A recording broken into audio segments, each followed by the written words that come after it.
Chapitre 23. Cauchemar. Adriana nous remit un sac de provisions, des jambons, des pommes de terre, des carottes et du fromage. Il était lourd. Je confiai donc à Alice mes affaires et celles de l'épouvanteur pour le porter sur mon épaule. La jeune fille envoya aussi un garçon meunier pour nous servir de guide. Le cottage se trouvait au bord d'une vallée, dans un bois. Bien que les arbres eussent perdu leurs feuilles, la bâtisse était bien cachée. On l'atteignait par un étroit sentier qui serpentait entre les collines. Nous arrivâmes à la tombée du jour et passâmes une nuit inconfortable sur le carrelage humide de la cuisine. Le lendemain matin, nous nous installâmes un peu mieux. C'était une petite maison comprenant 2 pièces en bas et 2 en haut. Chacune était encombrée de meubles cassés, de couvertures moisies et de débris divers. La porte d'entrée pendait sur ses gonds et un amas de feuilles poussées par le vent avait envahi le rez-de-chaussée. Alice improvisa un balai de branchage et fit un peu de ménage. J'allumai 4 grands feux, un dans chaque pièce, qui dissipèrent l'humidité. N'ayant pas les outils pour remettre la porte en place, je la calai avec des pierres. Cela n'empêchait pas les courants d'air, mais le froid ne rentrait plus. La cuisine restait cependant l'endroit le plus confortable. La nuit suivante, après un dîner de jambon et de pommes de terre bouillies, nous nous assîmes en tailleur devant la cheminée. Nous étions tous fatigués, et la tête de l'épouvanteur dodelinait. Il fut bientôt profondément endormi. Au bout d'un moment, il se mit à grogner et à marmonner on ne savait quoi.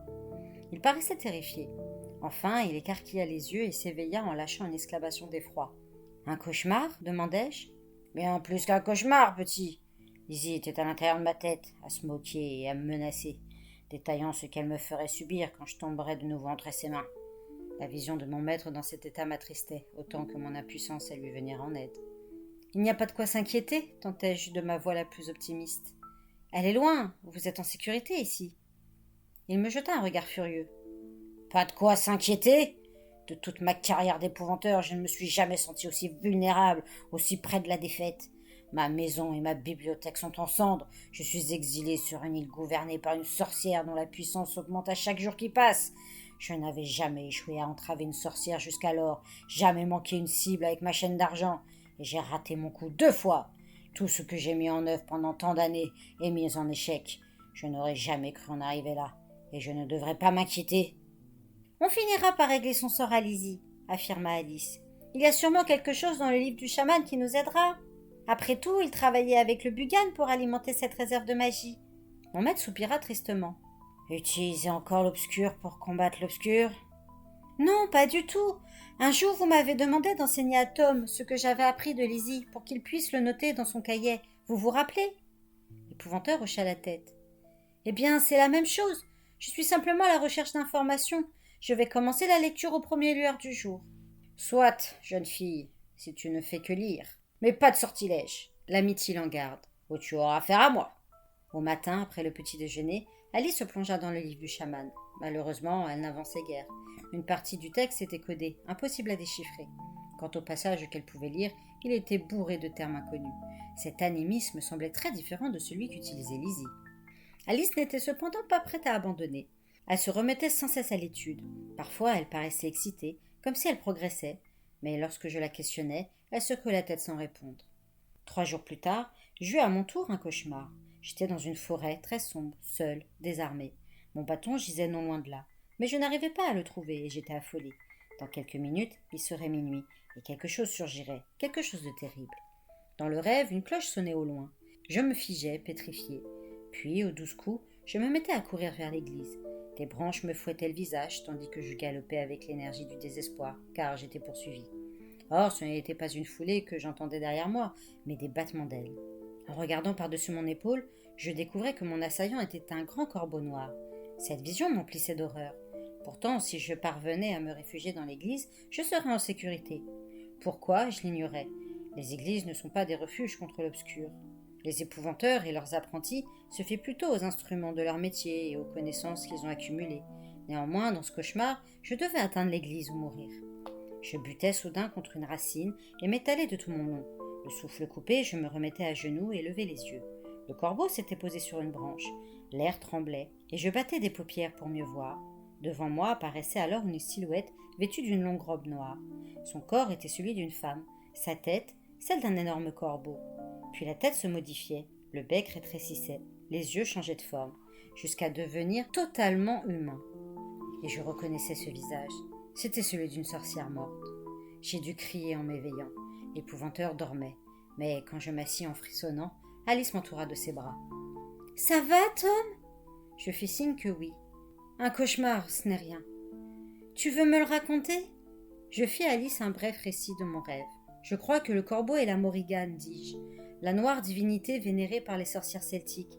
Elle surgit du temps où j'ai affronté, en compagnie de Bill Arkwright, une sorcière celtique qui traversait le comté. Tu ne m'avais jamais raconté ça ?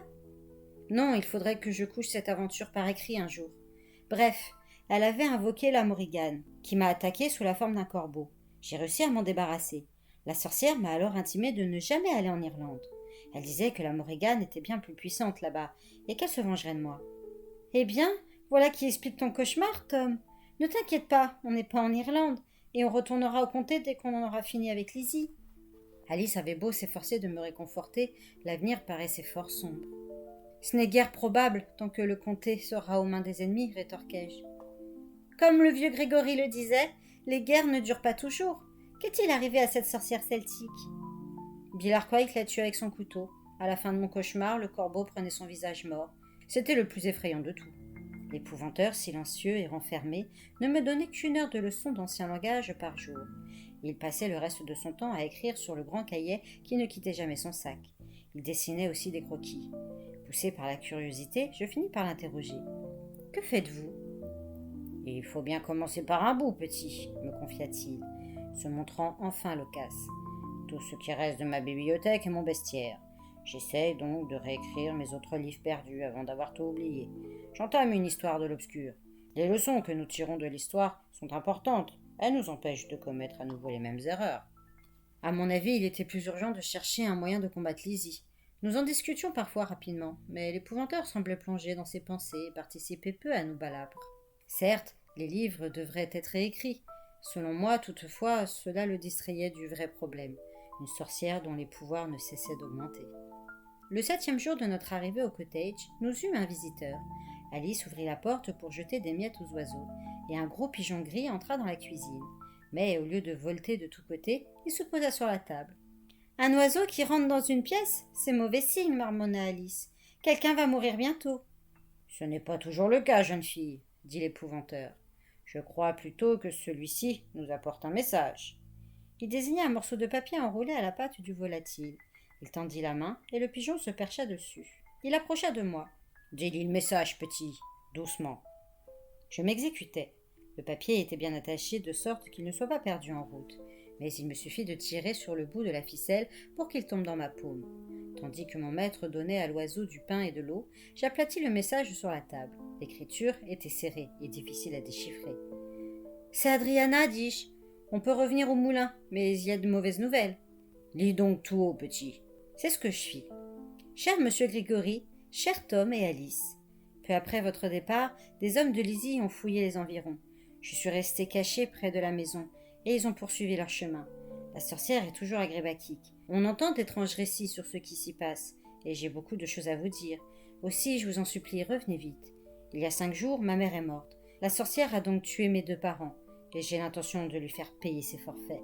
Sincèrement vôtre, Adriana. Pauvre fille, soupira l'épouvanteur. Bien, retournons au moulin et voyons ce qui nous y attend. Je crains le pire. 1 heure plus tard, nous étions en route vers Peel.